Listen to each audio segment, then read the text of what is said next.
Hi, I'm Arabella, a storyteller on YouTube. This story is inspired by real relationship confessions and has been fictionalized for storytelling purposes. Names, details, and events have been changed. If this story moves you, or if you see a part of yourself in it, please like the video and subscribe to support my channel. Now, let's begin. I do not remember if I had put my shirt back on. I only remember her eyes. She stood in the bedroom doorway, not screaming, not moving, just looking at me like the room had already told her everything. The sheets, the glass on the nightstand, the perfume in the air, the woman behind me. All of it became evidence before I could say a word.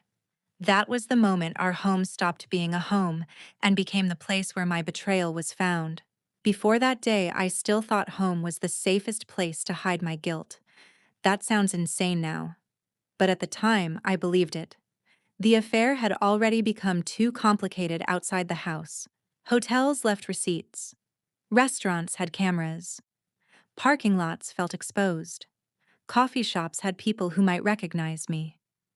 Every place outside our marriage came with strangers, bills, timestamps, and the chance that someone would see something they were never supposed to see. So I started thinking like a man who had confused caution with intelligence.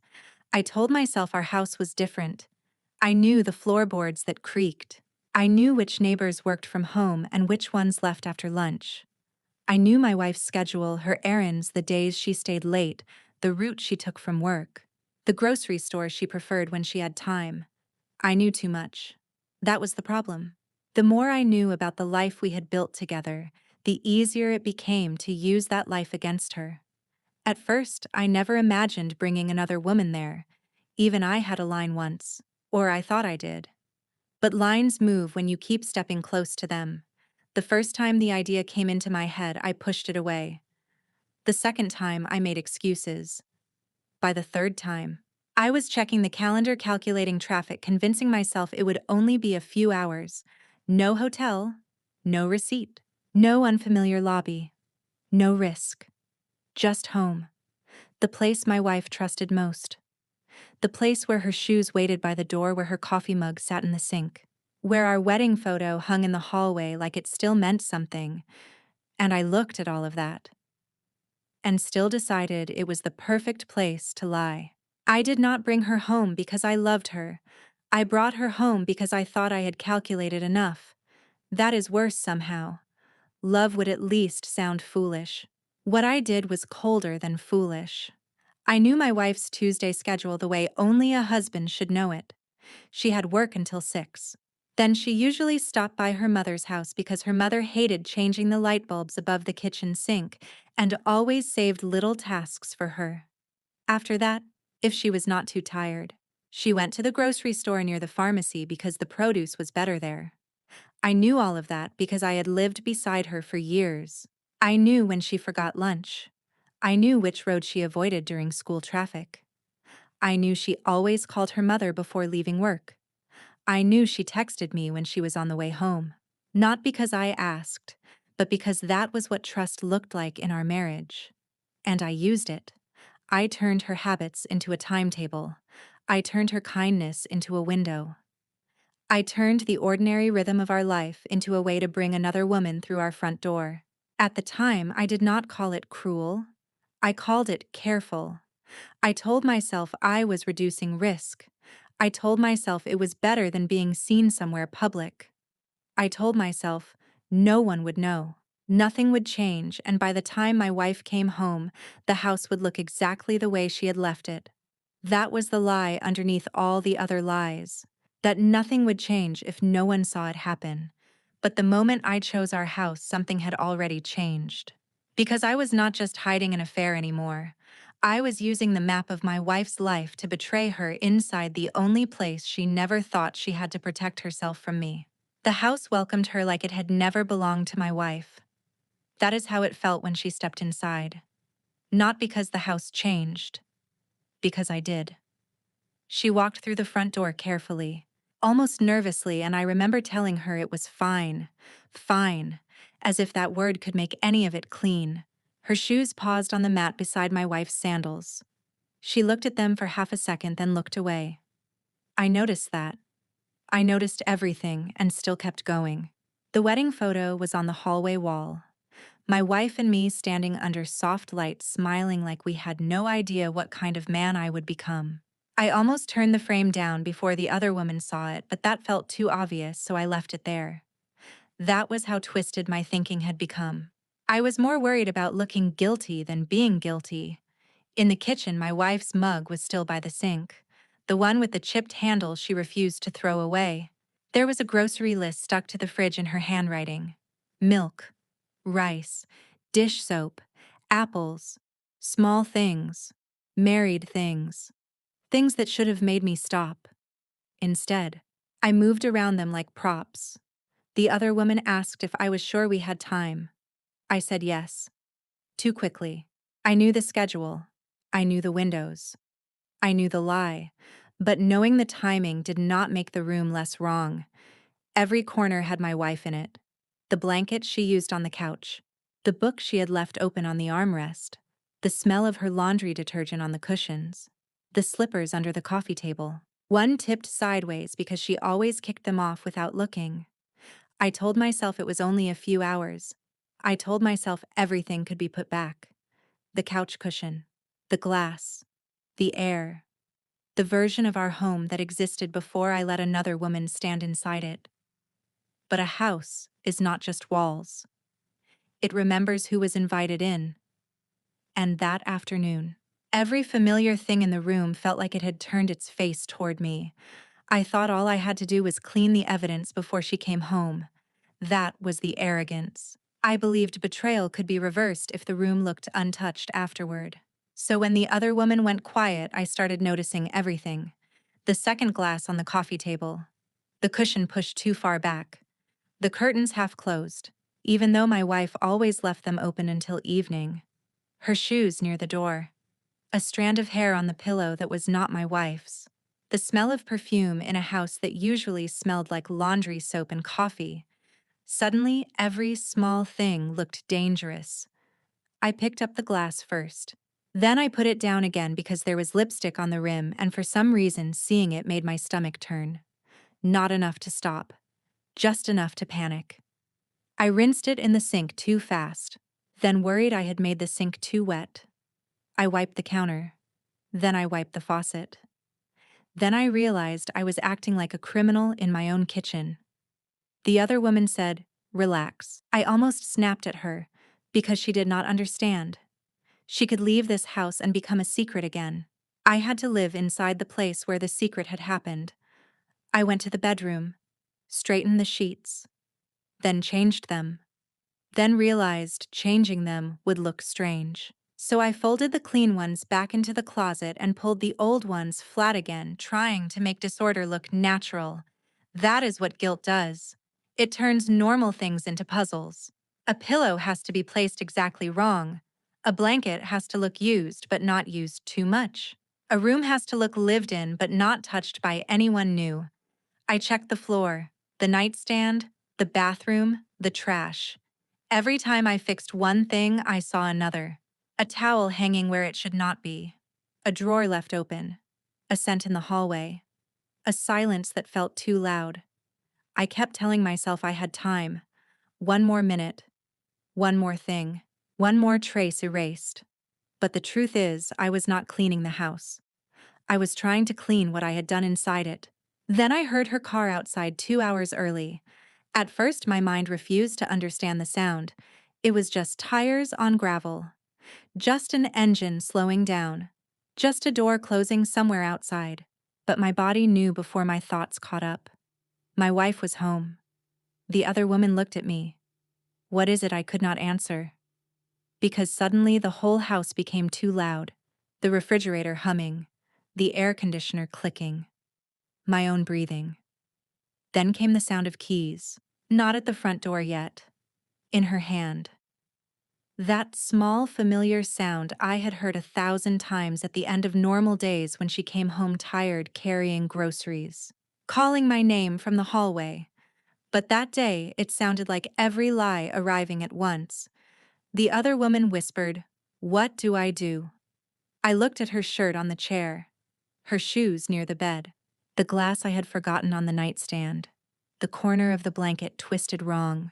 I moved toward the shirt, then stopped. I moved toward the door, then stopped again. My mind was trying to choose between 5 disasters, and all of them were already too late. "Get in the bathroom," I whispered. "No, she'll hear." The key slid into the lock. I grabbed my own shirt from the floor, but my hands were shaking so badly I could not get it over my head. I remember thinking, stupidly, that if I could just look normal for 10 seconds, maybe I could explain the rest. But Normal had left the house long before my wife came home. The front door opened. I heard her bag drop. Then silence. That was worse. She did not call my name. She did not ask why my car was in the driveway. She just stood somewhere beyond the hallway listening to the house tell her what I was trying to hide. The other woman backed away from me. I looked at the bedroom door. Half open. Not closed enough to protect me. Not open enough to prepare me. Then I heard my wife's footsteps coming down the hall.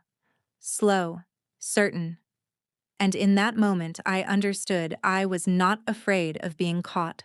I was afraid she would understand everything before I got the chance to lie. She opened the bedroom door, and I understood immediately that screaming would have been easier. If she had screamed, I could have reacted. If she had thrown something, I could have moved. If she had cried, I could have begged. But she did none of that. She just stood there, her hand still on the doorknob, her eyes moving once across the room, the shirt in my hands, the sheets, the glass on the nightstand, the other woman standing too close to the bathroom door, like distance could still make her disappear. Then my wife looked at me, not at her, at me. And that was the part that ruined me, because in that look, I could see the exact moment our home stopped belonging to us. I said her name. It came out weak. Wrong. Like I had no right to use it anymore. She did not answer. I tried again. "I can explain." The second I said it, I knew how insulting it sounded. Explain what the room had already explained everything. The pillow was explaining. The glass was explaining. The air was explaining. The woman behind me was explaining. My wife's eyes moved to the bed, then back to my face. I wanted to step toward her, but I could not. Some part of me understood that moving closer would only make the room feel smaller for her. The other woman whispered I should go. My wife did not even look at her. That was worse than anger. It was like she refused to give the stranger more importance than the husband who had invited her in. Then my wife asked one question. Here, just that. One word. And I had no answer, because that was the wound I had not prepared for. Not who, not how long, not why. Here, in our house, in the room where she slept beside me, in the place where she changed clothes, folded laundry, cried quietly, laughed at stupid videos, rested when the world was too much. I had brought betrayal into the one place she should never have had to defend herself. She looked around once more. Then she stepped back from the doorway. Not away from me, away from the room, like the room itself had become something unsafe. I tried to save the marriage with sentences that only made the room feel dirtier. That is what I remember next. Not the other woman leaving, not the door closing behind her, not even the sound of my wife's breathing in the hallway. I remember my own voice, because it would not stop. "It's not what you think." Those were the first words I gave her. The most useless words a guilty person can say. My wife looked at me like I had just made the betrayal smaller for myself and larger for her. I said, "Please, let me explain." She looked past me into the bedroom. The bed. The nightstand. The shirt still twisted in my hand. Then she said, "In our house," I swallowed. I wanted to say it did not mean anything, but how could I say that in a room that meant everything I said? It was a mistake. She nodded once slowly. On our bed, I closed my eyes. That was worse than answering. She took one small step backward away from the doorway, like the air inside the room had touched her, like standing too close to it might make the scene become part of her skin. I said I never wanted to hurt you. She looked at me then. Really looked. And I knew she heard what I was actually saying. That I wanted to be seen as sorry before she had even been allowed to be hurt. She asked how many times my mouth opened. Nothing came out. Because the truth was not clean. Once would have been awful. More than once made the house feel infected. I said, please don't do this right now. Her face changed. Not much. Just enough. Don't do what she asked. I looked at the floor. She said, don't ask questions in my own bedroom. My own bedroom. Not our bedroom. That was the first time she separated herself from the room out loud, and somehow, that hurt more than if she had screamed. Because I realized then that the affair was not the only thing she had caught. She had caught me taking something that belonged to her peace, and using it like it was mine alone. The room did not feel like a bedroom anymore. It felt like evidence. And every word I said sounded like I was stepping on it again. After that day, the house stopped sounding like home. It is strange what changes first. Not the furniture, not the walls, the sounds. The front door did not sound like someone coming home anymore. It sounded like someone entering a place they were trying not to remember. The bedroom door did not click shut like privacy anymore. It sounded like a boundary. Even the silence had changed. My wife did not sleep in our room that night. She stood outside the bedroom for a long time, looking in without stepping over the threshold. I said, you can take the bed. I'll sleep on the couch. She looked at me like I still did not understand. Then she said, I don't want that bed. Not your side. Not my side. That bed. As if it had become an object separate from both of us. The next morning, she stripped the sheets with gloves on. I watched from the doorway, useless. She did not ask for help. She shoved everything into a trash bag, sheets, pillowcases, the blanket we had bought on vacation because she said hotel blankets always felt softer, and she wanted one that felt like that at home. She threw it all away. Then she opened the windows, even though it was cold. She sprayed the room, then stopped. Because no amount of clean air could make the room innocent again. After that, she stopped using things. The mug by the sink, the towel from the bathroom, the chair near the window. Small things became contaminated by memory. She moved through the house like she was avoiding broken glass no one else could see. A week later, she took the wedding photo down from the hallway. She did not smash it. She did not cry over it. She just placed it face down in a cardboard box with documents, spare keys, and the kind of papers people gather when love turns into logistics. Then came the locks, the lawyer, the guest room, the boxes. Our home became a place where every object had to be decided on. Keep, throw away, wash, replace, sell.